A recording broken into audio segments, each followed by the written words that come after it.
महाराष्ट्र शासनाच्या दिनांक 1 डिसेंबर 2021 रोजीच्या आदेशानुसार सोलापूर महानगरपालिकेत UDCPR नियमावलीनुसार संगणकीय प्रणालीद्वारे बांधकाम परवानगी, विविध विकास परवाने प्रस्ताव संबंधित मिळकतधारकांच्या कागदपत्रांच्या आधारे नोंदणीकृत लायसन्स इंजिनियर किंवा आर्किटेक्ट यांच्यामार्फत सादर केले जात आहेत।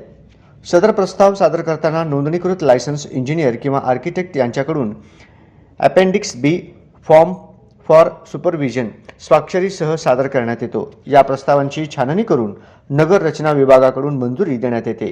मंजूर नकाशानुसार जागेवर बांधकाम करताना आवश्यक सामासिक अंतर राखणे बंधनकारक आहे। मात्र अलीकडील काळात मंजूर नकाशाप्रमाणे सामासिक अंतर न ठेवता त्या जागेत वाढीव बांधकाम केल्याचे प्रकार निदर्शनास येत असून त्यामुळे अनियमित व अनधिकृत बांधकामासंदर्भातील तक्रारींमध्ये लक्षणीय वाढ झाली आहे। या प्रकारांना आळा घालण्यासाठी आयुक्त डॉक्टर सचिन ओंबासे यांच्या मार्गदर्शनाखाली दिनांक 11 जुलै 2025 रोजी परिपत्रक जारी करून कार्यपद्धती निश्चित करण्यात आली होती।